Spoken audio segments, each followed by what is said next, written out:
Development కానీ లేదా సమసమాజం దిశగా అడుగులు వేయడం కానీ అసమానత తొలగించడం కానీ ఈ రెండు జమిలిగా కలిసి అడుగులు వేయకపోతే ఎంత దారుణంగా డొల్లలాగా తయారవుతుంది.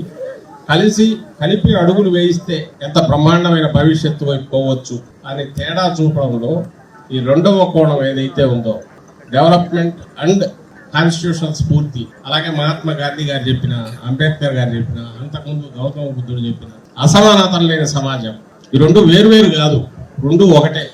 ఈ రెండు ఒకటిని స్ఫూర్తిదాయకంగా ఆచరణలో చూపిన ఘనత జగన్మోహన్ రెడ్డి గారికి 5 ఏళ్లలో. ఆయన ఫలితం ఆశించి ఇది నేను చేస్తే నాకు వస్తుంది కాబట్టి ఇది చేయాలి ఇది అనేది అయితే కనపడదు. ఆ న్యాచురల్ ఇది రావడంలో రెండు కనపడినాయి. కంపాషన్ ఒకటి, విపరీతమైన కంపాషన్. అంటే కంపాషన్ అంటే సహానుభూతి అంటాం.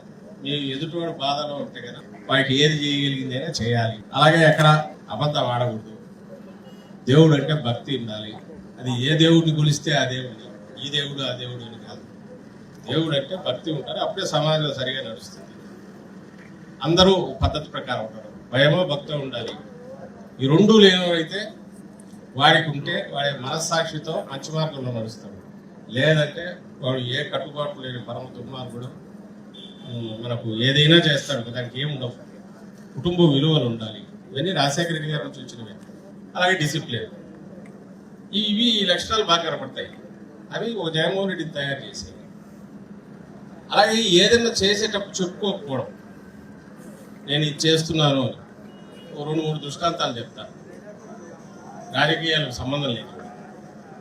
ఐ థింక్ రాజశేఖర రెడ్డి గారు చనిపోయాక మనకు గోదావరికి వెళ్లే ముందు 700 ఫ్యామిలీస్, 700 చిల్లర ఫ్యామిలీస్ ఇటు తెలంగాణ, ఆంధ్రాలో అప్పట్లో ఉమ్మడి రాష్ట్రంలో చాలా మంది ఆ షాక్ చనిపోయారు అనేది తెలియదు.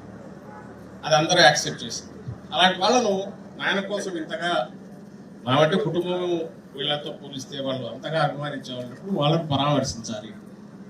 ఏం చేయాలి? వెళ్ళి పరామర్శించి రావాలి. పరామర్శించాక వాళ్ళకి ఎంతో కొత్త ఏదైనా సహాయం చేస్తే బాగుంటుంది. ఆ సహాయం ఎంత చేయాలి?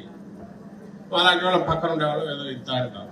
అంతైతే అసలు ఎట్లా కొత్త ఏదన్నా ఉండాలి కదా కన్సిడర్. ఓకే, అది కూడా ఆయన చెప్పడానికి బయట చెప్పడానికి ఇష్టపడదు. మీకు తెలియదు, బయట ఎవరికి తెలియదు. తీసుకున్న వాళ్ళకు ఆయనకు తప్ప ఈ రోజు వరకు ఇంత ఇచ్చామని మామూలు 10,000 మనం ఇస్తే చెక్కు పెట్టి పక్కన నిలబడి ఫోటో తీయించుకుని వేసుకుంటాం.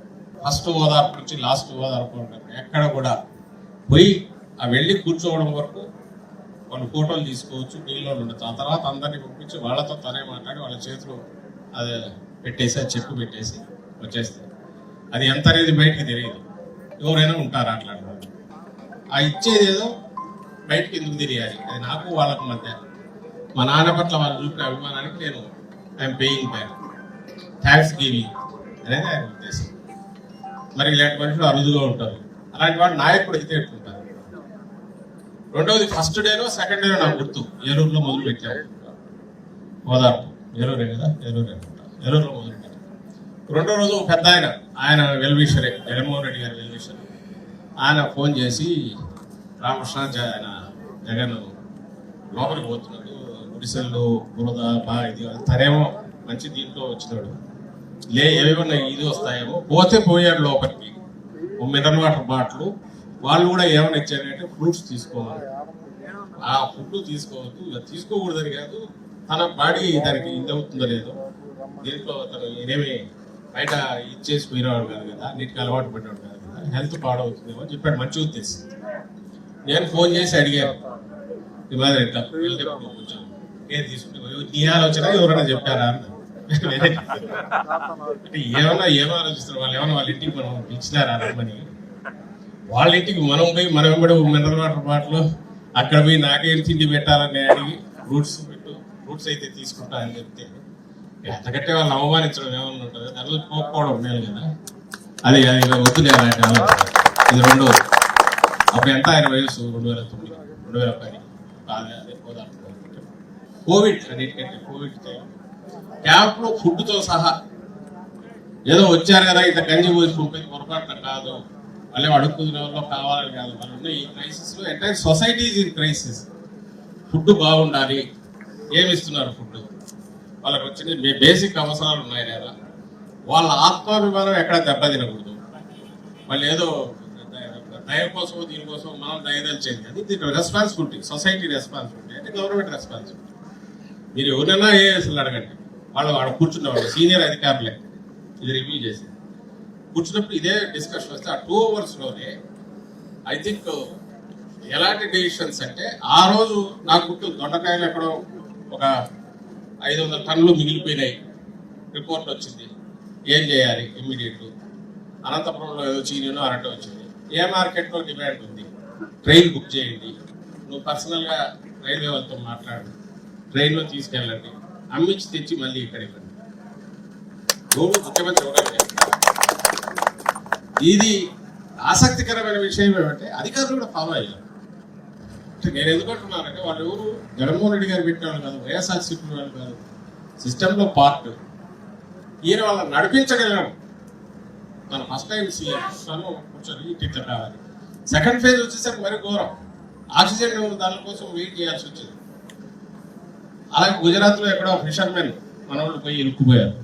ఐ థింక్ అప్పుడు ఆయన కృష్ణబాబు పర్సనల్గా పోయినట్టున్నారు, పర్సనల్గా వీళ్ళు వాళ్ళతో మాట్లాడి ఆక్సిజన్ దీనికైతే స్టేట్ టు స్టేట్లే లాక్కోవాలని దాంట్లో వస్తుంటే ఆపడం, ఒరిస్సా వాళ్ళు ఆపేసుకుని పోనీనా వాళ్ళకి కావాలని ట్యాంకర్ దానికి పోయి తమిళనాడులో ఇవ్వకుంటే వాళ్ళకు మనం ఏదో ఇవ్వాల్సిన వాటిని అవి చూపించి వాటర్ ఏదో రిలీజ్ చేయాల్సింది.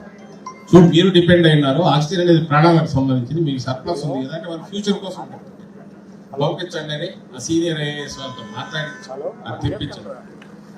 ఇలాంటివి కోవిడ్ అనేది అందరికీ ఎక్స్పీరియన్స్ అయింది. ఎక్కడ బెస్ట్ ఇదంటే ఏపీలో ఎక్కడ మెడికల్ ఫెసిలిటీస్ కానీ లక్షల్లో బిల్లులు అయితే ఇక్కడ ఎంటైర్ గవర్నమెంట్ సిస్టమ్ అంత హాస్పిటల్స్ అన్ని కూడా కేర్ తీసుకోవడానికి ఉచిత సేవ వీటికి ఇది ఎట్లా సాధ్యమైంది? ఒక వ్యక్తి ఎంటైర్ సిస్టమ్ని నడిపించారు. ఆ రోజు ఎగతాళి చేశారు, ఇది 2 రోజులు కామన్ అవుతుంది, మనం దీని నుంచి ఇది ఉంటుంది. ఆయన పెట్టుకునేవాడు కాదు, మాస్క్ పెట్టుకునేవాడు కూడా అనేవాడు, ఏం పర్లేదు అంత మేము ప్రాణాలు